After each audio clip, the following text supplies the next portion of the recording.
음, 성탄절은 본래 이게 우리나라에는 없던 것이잖아요. 우리가 어떻게 성탄절을 이렇게 예비하게 되었나요? 우리나라는 1885년 부활절 아침날 선교사 두 분이 우리나라에 도착을 했는데 그분들이 두 분이 그 있었던 이 내용들 보니까 아주 재미나더라고요. 두 분 선교사님 도착했는데 한 분이 언더우드 선교사님하고 아펜살러 선교사님이 도착을 했어요. 제물포에. 배에는 분명히 두 분이 탔는데 언더우드 선교사님이 아펜살러 선교사님보다 좀 더 적극적이고 성격이 밝았나 봐요. 약간 우직하고 개인적인 성품을 표현한 거 보니까 그래요. 오히려 사람과 친하고 이렇게 가깝게 지내는 건 아펜젤러 선교사님이 훨씬 소양이 좋으셨는데 언더 선교사님은 말수는 많지 않고 모임에 자주 가진 않지만 하나님에 대한 어떤 고백과 이런 것들이 분명했던 분인데 배가 제물포역에 도착하자 언더도 선교사님이 먼저 제물포 땅에 우리나라 땅에 인천 제물포에 발을 먼저 내디디셨다고 이렇게 했더라고요. 근데 개인적인 걸 찾아보니까 두 분이 있었는데 어떻게 그렇게 됐나 보니까 내가 먼저 조선 땅을 디뎌야지라는 생각을 늘 하고 있었다 그래요. 일본에서 배를 타고 출발했으니까 두 분도 가깝고 이렇게. 사실은 복음이 우리나라 땅에 온 것 때문에 우리가 성탄절이라는 것들을 예비할 수 있고 더 중요한 것 복음을 받을 수 있게 이렇게 된 것이지요. 초창기 기독교회는 여러 가지로 어려움이 초대교회도 많았던 것처럼 한국교회도 참 어려웠습니다. 처음에는 한국인 전도사나 목회사가 전혀 없었고요. 처음에 선교사님들 통해서 전국에 복음이 조금씩 전달되면서 한국인으로는 처음 이 복음의 심부름을 했던 분들은 대부분 권서인이라고 해서 마태복음 번역된 것들을 한글로 번역해가지고 책으로 옛날 왜 이렇게 펼쳐서 보는 이렇게 종이로 만든 큰 거 있잖아요. 붓으로 옮겨 쓴 것이었는데 그런 성경을 가지고 다니면서 이거 한번 읽어보시오 하고 권하는 것으로 복음을 나눠줬던 권서인들이 상당히 많았다고 그래요. 어떤 분은 대동강에 토마스 선교사가 성경 뿌려 던지면서 예수를 한문으로 야소 야소 이렇게 외치고는 순교하였잖아요. 그때 상당히 많은 성경을 가지고 들어왔어요. 마태복음 번역본들이죠. 사복음서. 그러니까 이 책이 뭔지 모르니까 이 책이 종이가 질이 좋단 말이에요. 조선서 만든 게 아니에요. 그때만 해도 중국에서 들어온 물건이 지금 미국 거만큼 우대받던 시절이잖아요. 중국에서 인쇄술이 나왔으니까 중국에 있는 활자를 빌어서 번역해서 이렇게 많은 한글 성경들을 중국어 본, 한글 본 이런 것들을 마련한 거예요. 사람은 선교사님이 죽었고 책은 남았잖아요. 대동강에 평양 근처에. 그러니까 그 질 좋은 종이를 어떻게 구한 사람이 여관과 밥집을 같이 했는데 그 객사에 묵은 방에다가 종이도 낡았고 하니까 옛다 잘됐다 그러고 뭉텅이로 얻어오고 사갖고 온 그 이상한 책 뚜껑은 다 뜯어내고 벽에다 그걸 몽땅 다 발랐어요. 방마다. 가만히 누워서 벽이랑 천정을 보니까 뭔 글자가 쓰는데 가만히 읽어보니까 그게 마태복음 내용이었어요. 여러분이 읽은 이 내용들도 거기 벽지로 붙어 있었어요. 전도를 목적으로 한 게 아닌데 그렇게 붙여놓은 거예요. 그래서 초창기에 학식이 좀 있는 분들 중에 복음을 들었던 분들이 그 여관에 묵었던 분들이 이거 전에 대동강변에 있는 어떤 여관에서 내가 묵었을 때 벽에 붙어 있는 것을 봤던 글이요. 이렇게 한 분도 계셨다 그래요. 그렇지만 선명하게 그리스도를 전달받은 것은 아니었죠. 선교사님들 통해서 복음이 세월이 지나서 저와 여러분이 마음껏 예배하는 마음껏 성탄을 이렇게 축하하는 날들이 지속되어 왔는데 2020년 참 역사적인 날이에요. 20명 이상 모이지 마. 20명 모이려면 그것도 영상 촬영하고 있어야 돼. 여러분 20명 솔직히 모이는 것은 영상 장비 살 돈도 없습니다. 저 뒤에 있는 카메라가 저래 보여도 저거 수십만 원 줬거든요. 여러분이 참 선견지명이 있어. 미리 사다 놨어 저거를. 그래가지고 조그맣게 예배 드리는 건 저 뒤에 주일학교용으로 지금 사용하고 있는 저 웹 카메라들도 있어요.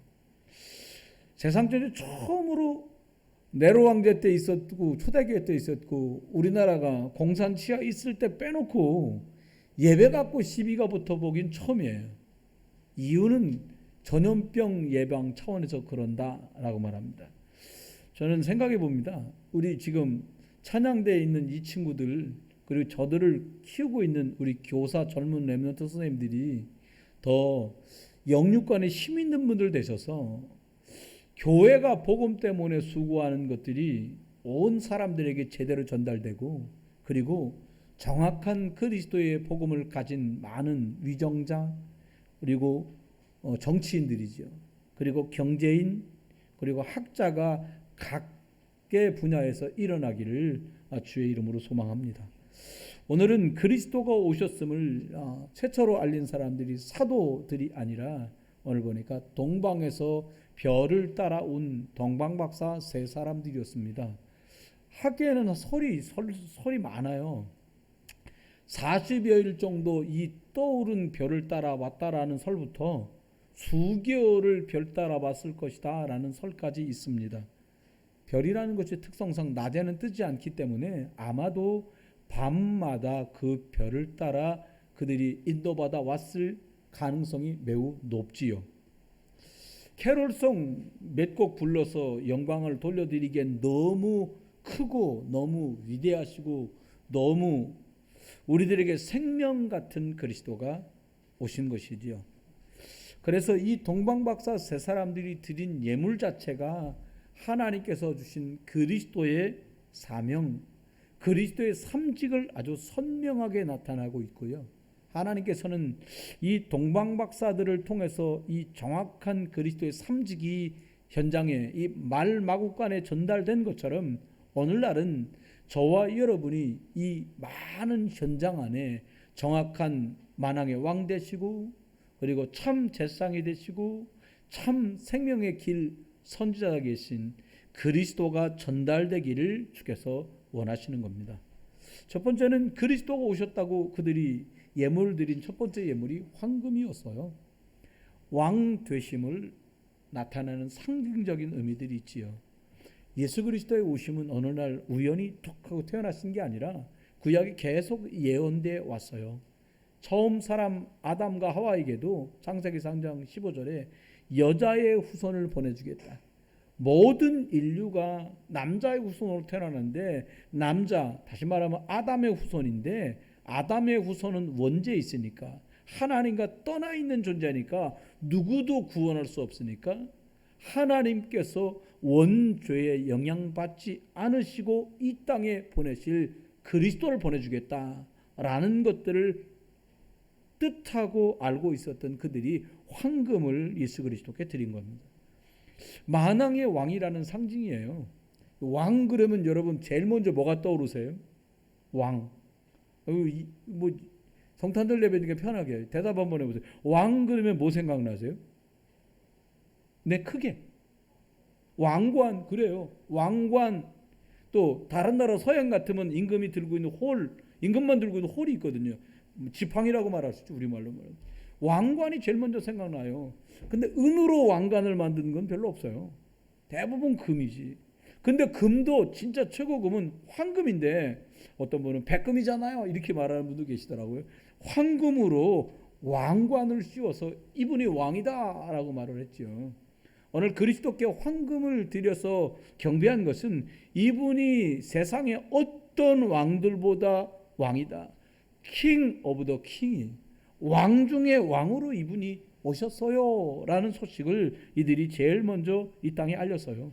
여러분 가시는 곳곳마다 그리스도가 만왕의 왕으로 오신 소식 전달할 수 있게 되길 주의 이름으로 축원해요. 사실은 우리 예수 믿는 사람만 할렐루야. 오늘 보니까 오늘 뭐 지금 챔버도 너무 연습하느라고 애썼고요. 일부 예배 때도 오 거룩한 밤 제가 막 이 성탄 캐롤송 들으면서 오 홀리 나잇 이게 영어로 오 홀리 나잇이잖아요. 오 거룩한 밤 이거 막 한 달 내에 엄청 많이 들었거든요. 그 들었던 오 홀리 나잇 오 거룩한 밤 중에 오늘이 최고로 멋있는 거룩한 밤 찬송을 내가 들었거든요. 만왕의 왕 그분 앞에 저와 여러분도 심령으로 만왕의 왕 되신 그리스도 앞에 경배하는 그런 축복의 날, 축제의 날 되길 주 이름으로 축원해요.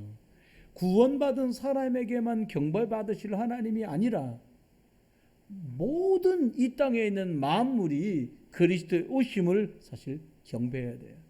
바울이 고백한 것처럼 만물이 그리스도의 나타나심을 사모한다라고 바울은 고백했어요. 여러분, 안 믿는 사람, 이 땅에 있는 풀, 꽃, 나무, 돌까지도 그리스도가 통치할 그날을 기대하고 있다는 거죠. 두 번째는 유향을 드렸어요. 유향은 정확하게 말하면 구약의 예배를 할 때 제사장들이 냄새나는 가루들과 기름을 섞어서 만들었어요. 이걸 좀 굳히면 지금 우리가 제사 때, 예배하고는 다르죠.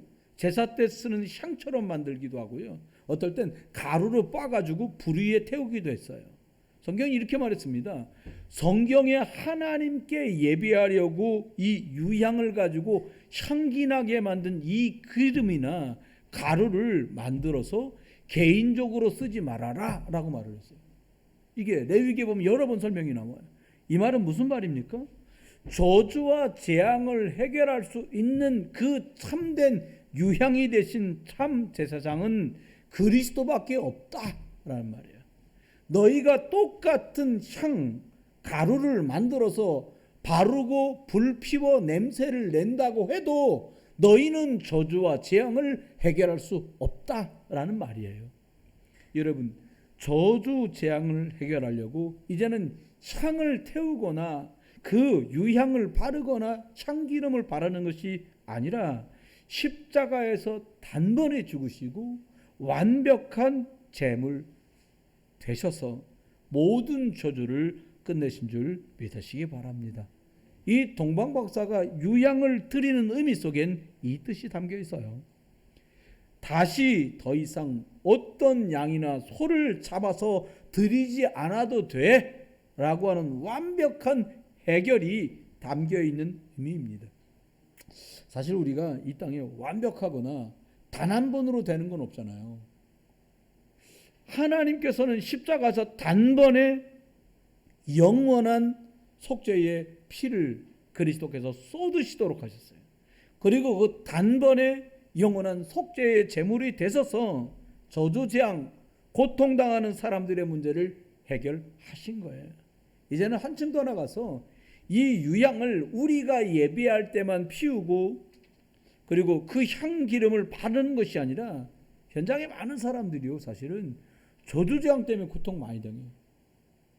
저주재앙이라니까 뭐 대단하게 확대해서 해석하지 않아도 돼요.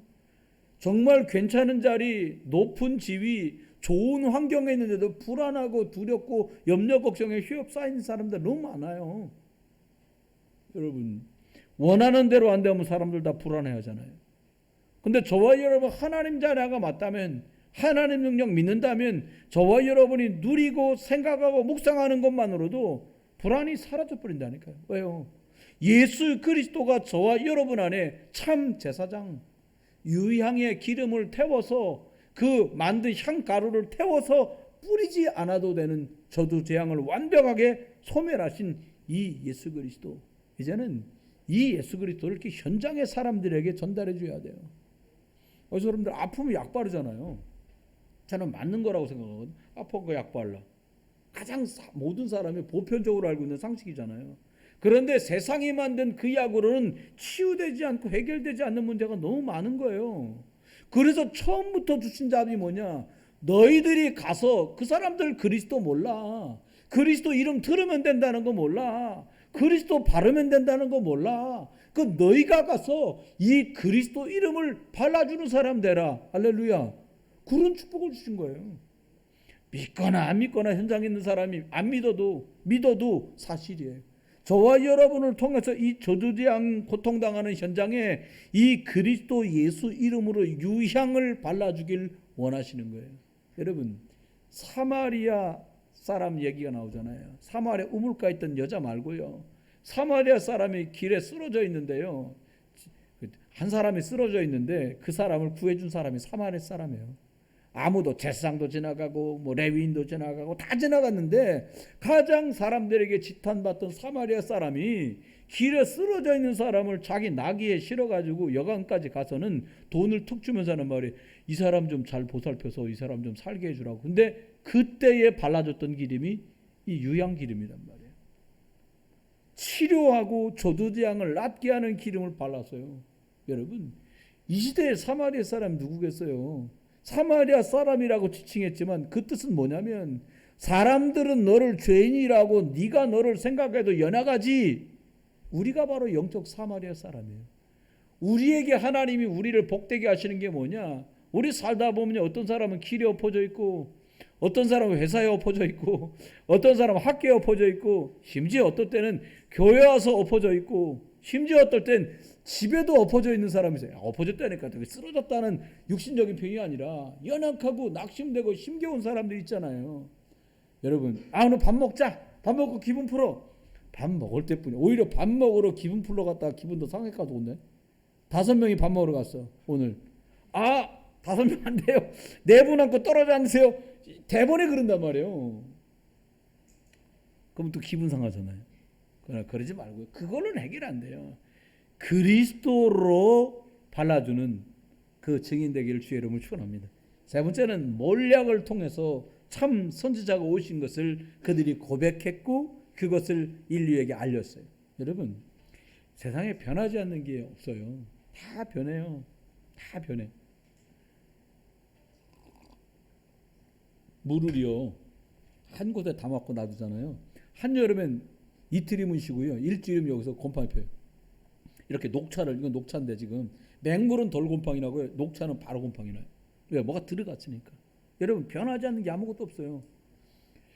제가요 저기 설악산에 있는 흔들바에 가보니까요, 사람들이 와다 자꾸 굴려가지고 고등학교 때보다 훨씬 돌이 작아졌더라고요. 자꾸 문들러갖고. 여러분, 다 변해요. 변하지 않는 게 있는데 그게 뭐냐? 하나님 말씀이에요. 말씀은 변하지 않아요. 그 말은 다른 의미도 있어요. 하나님은 변하지 않으신다는 말이에요. 그 말은 그리스도 예수를 우리에게 주셔서 생명의 길을 여셨는데 그 그리스도 생명의 길은 전에도 오늘도 앞으로 다가올 미래에도 변하지 않는다는 거예요. 몰약은 썩지 말라고 바르는 향품이었어요. 죽은 사람이나 혹은 오래 보존하길 원하는 물건 외부에다 몰약을 발라서 오랫동안 건강한 상태를 유지하길 원했던 거예요. 말씀을 의미합니다. 여러분, 구약에는 메시아가 온다, 신약에는 그리스도가 오셨다고 계속해서 말씀하고 있어요. 이 말씀은 앞으로도 변함없는 말씀이에요. 저와 여러분 통해서 현장의 많은 사람들과 아볼로처럼 예수는 알지만 그리스도를 모르는 분들에게까지 저와 여러분이 이 풍성한 그리스도의 생명 전달해 줄 수 있기를 주의 이름으로 축원하고요. 마지막은 변하지 않는 이 소식을 사람들이 어떻게 알겠어요? 전하는 자가 없이 어찌 들으리요? 이렇게 말씀하고 있어요. 여러분, 저와 여러분이 예수 그리스도를 전해주는 이 일은 썩어가고 있는 사람, 여러분 그런 말 하잖아요. 아주 내가 속이 썩어 문드러진다, 이런 말을 하기도 하고 듣기도 해봤어요. 그런데 사람들이 이러저런 것들로 마음과 생각과 몸과 삶과 환경이 썩어져가고 부패돼가고 상해가고 있는데 그들에게 무엇으로 그것을 바꿔줄 수 있겠습니까? 생명이 되신 그리스도 예수 복음 전달해 주면 번하지 않는 이 소식을 누군가가 전달해야 되는데 그 시대에는 동방박사 세 사람이 이 일을 했어요. 이 시대의 동방박사가 저와 여러분이에요. 많은 사람이 교회가 뭐지? 야, 예수 믿는 데 아니야. 불신자도 다 알아요. 비난하건 인정하건 인정하지 않건 다 알고 있어요. 여러분, 예수님을 경배하려고 동방박사 세 사람이 찾아왔는데 왕궁으로 찾아갑니다. 그리고 묻습니다. 임금님, 이 나라에 어딘가에 그리스도가 오신다는데 메시아 만나려면 어디로 가야 됩니까? 임금님도 몰라. 그러니까 성경학자하고 서기관들 불러가지고 물어봅니다. 야, 이 사람들이 멀리서 별 따라왔다는데 뭐 메시아가 난다는데 어디서 난다고 써있냐? 막 성경학자들 금방 알잖아요. 임금님, 나사렛 베들레헴에서 나신다고 되어 있습니다. 얘기해 줍니다. 이 형씨들 베들레헴에서 난다니까 베들레헴으로 가봐. 베들레헴 가니까 문득 별이 멈춰 섰는데 그 마국간에 그리스도가 나셨어요. 여러분, 들어서 알고 있고 책에 쓰여 있는 걸 알고 있는데 그 유대인들은 알고는 있었는데 믿지는 않아요. 여러분, 저와 여러분이 아는 자가 아니라 믿는 자가 아니라 이 믿는 것을 전달할 수 있는 분들 되기를 주의 이름으로 축원합니다. 말씀 결론입니다.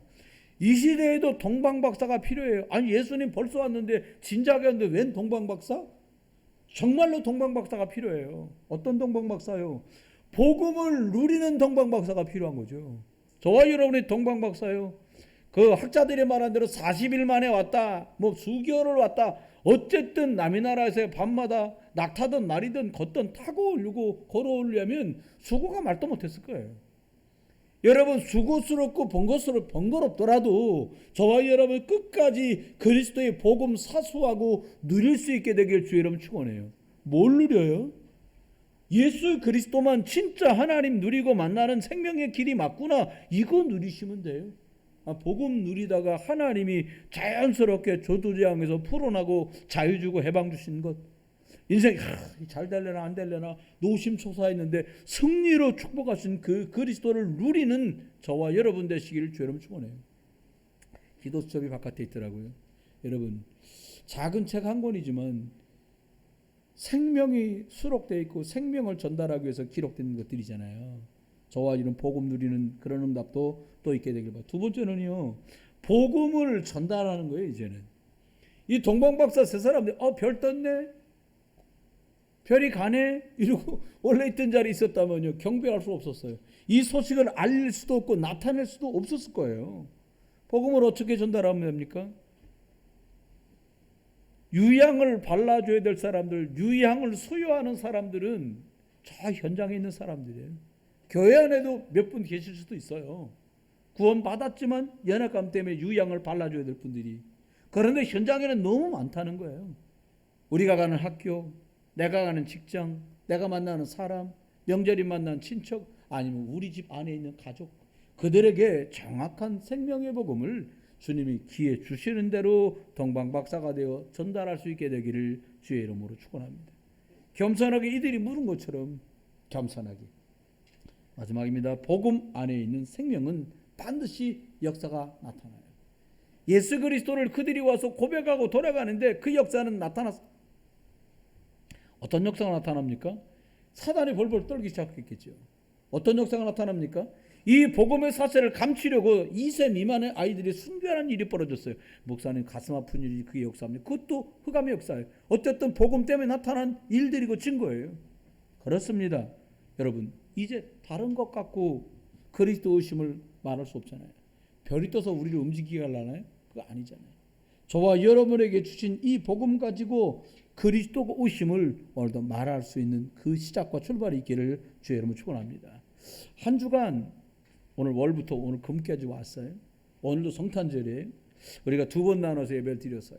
하나님 앞에 이 그리스도가 오셨다는 소식을 평생 사시면서 필요로 하는 사람, 필요한데 나 필요해라고 말도 못할 만큼 곤란한 지경에 있고 알지 못하는 중에 있고 그들이 부인하고 부정하고 있는 중에 있을지라도 이 그리스도의 복음을, 길이심을, 해방 주심을, 그리고 승리 주시는 이 그리스도가 오셨다라는 소식을 전달하는 일에 귀하게 쓰임받는 2020년형 동방박사들 되시기를 주 예수 그리스도의 이름으로 축원합니다. 기도합니다. 하나님 은혜를 감사합니다.